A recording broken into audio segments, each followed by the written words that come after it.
Hey, what's up, fasters? Dr. LeGrand here for another fasting video.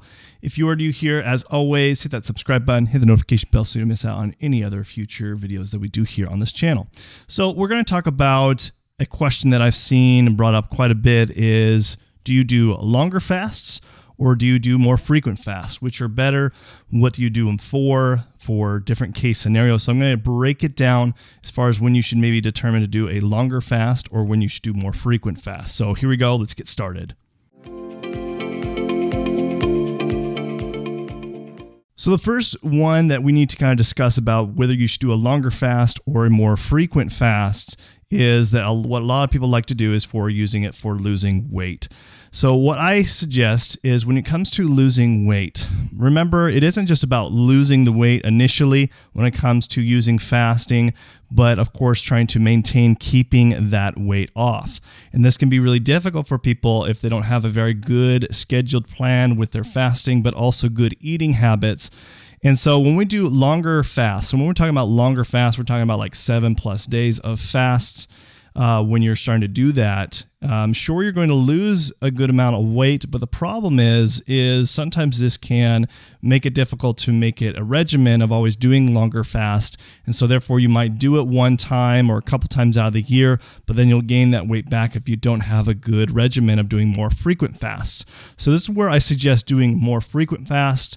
The reason being, of course, when we're talking about frequent fasts, we're talking about doing anything from 24 to 3-day types of fast on a regular basis. This is where you can actually really tackle getting more into ketosis more frequently, as well as starting to break things down in your body, start tackling insulin resistance. And this is going to be a better plan for losing weight when you're doing more frequent fasts versus doing something like a long-term fast to try to lose all that weight initially, because for most people, and there's even been studies on this, for people who do long-term fasts, tend to gain a lot of that weight back.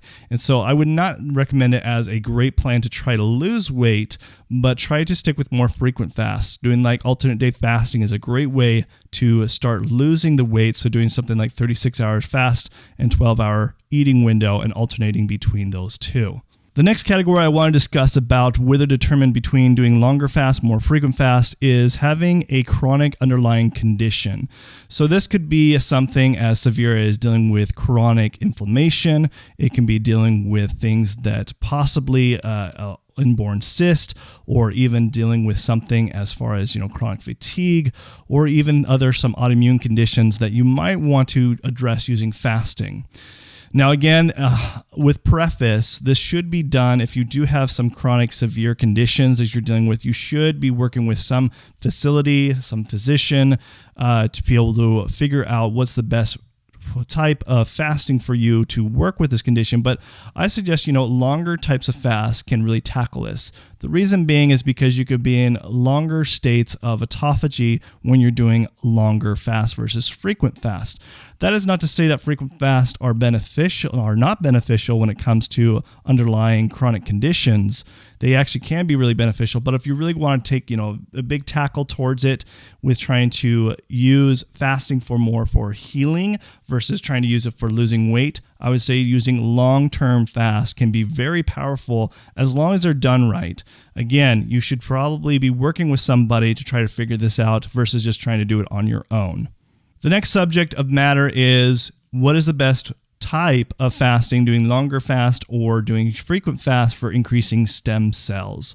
Stem cells are really great for our body because we're already always renewing our cells, but we want to get rid of old cells and start stimulating new cells, such as stem cells, to help rebuild our body. And this kind of goes, again, how long does it take to increase stem cells? There's lots of different studies out there. What I've found is that usually does require at least 3 days of being in a fasted state for certain stem cells to be activated, but sometimes it takes shorter time or even longer than 3 days. But I would definitely recommend, if you're trying to look at increasing stem cell activity in your body at a more higher rate, I would say doing more long-term fast are going to be better than trying to just do a 24-hour fast here and there. But if you start doing like 3-day fasts, you are definitely going to still jump in increasing stem cells. So it depends how long you're doing your frequent fast, how long you're doing those fasts for. If it's just 24 hours, not going to really jump in the stem cell category, but if you're starting to do a 3-day fast more frequently, then yes. The next category I want to dive into is about type 2 diabetes. A lot of people who have type 2 diabetes tend to find about fasting how it can benefit type 2 diabetes. So they start doing it and they start finding that they get great results with it. They start be able to decrease their medications and eventually get to a point where they don't need to be on their medications and their insulin resistance has come down. They're not having issues there. They're starting to lose the weight and having great results. So that's why fasting is so great for it. So what should you do? Should you do long-term fast for tackling this, or should you do more frequent fast? From my experience working with patients, as well as seeing the research out there, is doing more frequent fast. Why this is so important? Because when I have patients that come in, try to use long-term fasts, and they might do like a 7+ day fast to really tackle this. What happens is they do it once or they do it a couple times, but they go back to exactly where they're eating. The important thing about people who have type 2 diabetes is trying to implement good eating, healthy habits, and good frequent lifestyle changes, such as doing frequent fasts more often, so that you can keep the issue of keeping yourself of the insulin resistance far from being an issue again. Once you've gone to a point where you've gotten rid of that, you don't want it to be coming back. So doing more frequent fasts, especially doing alternate day fasting, a lot of research has shown for people with type 2 diabetes to be able to get off their medications. There's been some long-term studies that I've seen where after 11 months, people who had had all the different types of type 2 diabetic medications, such as metformin, on different insulin, and was able to completely come off of it after just from doing alternate day fasting for 11 months.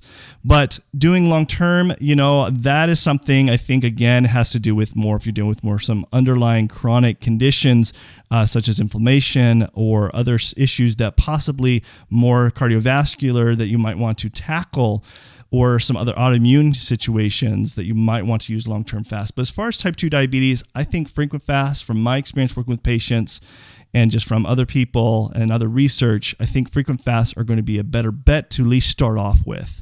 The next category is talking about which is better for increasing autophagy levels. Is, longer term fast or more frequent fast are going to be better.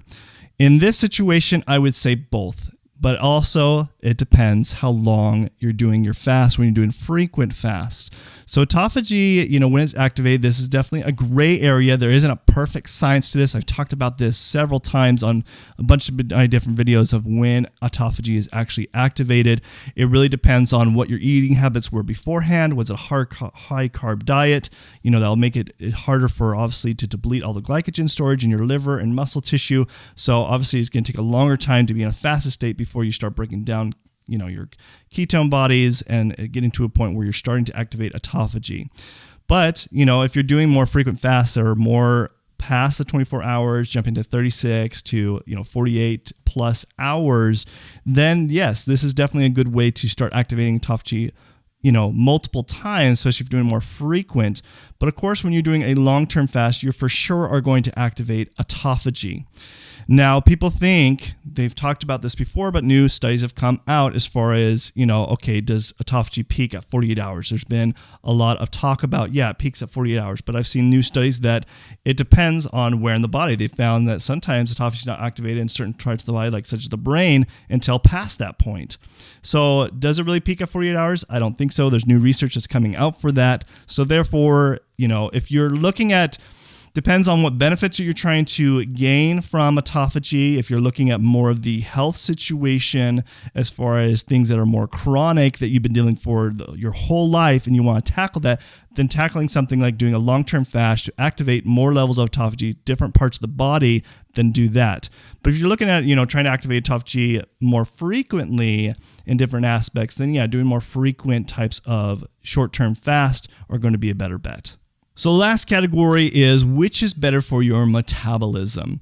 This question is asked a lot with fasting. People are very concerned when they start doing some type of intermittent fasting or long-term fasting if they're destroying their metabolism.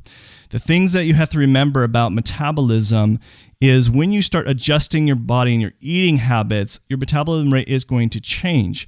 But doing it at a more frequent level of doing fasting is going to increase your levels of metabolism, because especially when you're doing alternate day fasting, you're eating one day and you're not eating, it tricks the body. So it helps you really getting to a point where it is increasing levels of your metabolism, especially for metabolizing fat.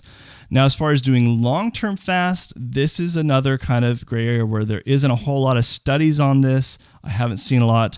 But you have to be careful on this, because what happens when people who do a long-term fast, they got to break off very slowly to get your body used to it. Now, when you break it very improperly, this is where this can really affect the metabolism. And this does happen a lot when people do long-term fasts. So you have to be very careful here. So as far as increasing your metabolism, again, this has to kind of go back to the weight situation. If you're using fasting for weight loss, I would say doing more frequent fasts is going to be better versus trying to use long-term fast to losing weight. And that also applies to trying to increase your metabolic rate. So trying to do more frequent versus just only doing long-term fasts. So I hope you guys really enjoyed this. This was a big question that people had. So if you have further questions, go ahead and leave them in the comment section below. And as always, if you are new here, hit that subscribe button and check out these other playlists. And I will see you in the next video. Thanks. Bye.